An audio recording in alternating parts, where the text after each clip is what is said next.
قنوت وتر رکوع سے قبل ہے یا بعد میں؟ جو قنوت یعنی دعائے قنوت پڑھی جاتی ہے وہ وتر میں رکوع سے پہلے ہے یا بعد میں؟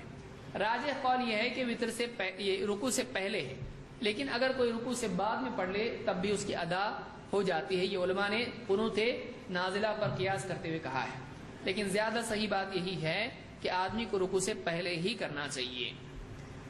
ابی بن کعب رضی اللہ عنہ کہتے ہیں ان رسول اللہ صلی اللہ علیہ وسلم کان یوتر بثلاث رکعات، اللہ کے رسول صلی اللہ علیہ وسلم 3 رکعت وتر پڑھتے تھے، 3 رکعت وتر پڑھتے تھے۔ کان یقرأ فی الاولی بسبح اسم ربک الاعلی، آپ پہلی رکعت میں سبح اسم ربک الاعلی یہ سورت پڑھتے تھے۔ وفی الثانیۃ بقل یا ایھا الکافرون، دوسری رکعت میں قل یا ایھا الکافرون پڑھتے تھے۔ وفی الثالثۃ بقل هو اللہ احد، اور تیسری رکعت میں قل هو اللہ احد پڑھتے تھے۔ سبح اسم ربک الاعلی، قل یا ایھا الکافرون اور قل هو اللہ احد۔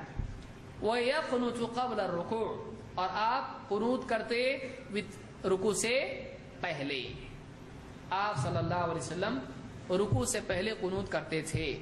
فَإِذَا فَرَغَ قَالَ عِنْدَ فَرَاغِهِ، جب آپ کی وتر آپ فراغت پاتے وتر سے سلام پھیرتے، قَالَ سُبْحَانَ الْمَلِكِ الْقُدُّوسِ 3 مرات يُطِيلُ فِي آخِرِهِنَّ،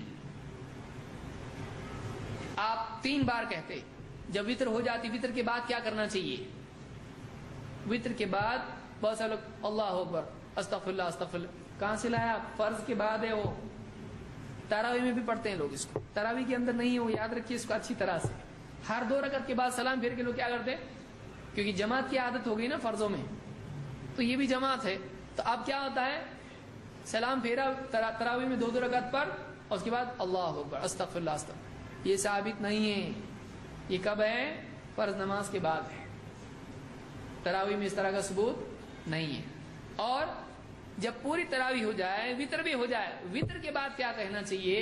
سبحان الملک القدوس، سبحان الملک القدوس، سبحان الملک القدوس، اس کو کھینچنا چاہیے۔ آخری مرتبہ کیا کریں؟ طویل اس کو پڑھیں۔ یطیل فی آخرہن، آخری مرتبہ ان کلمات کو کھینچ کے پڑھتے تھے۔ اس کو امام النسائی نے روایت کیا اور یہ صحیح روایت ہے۔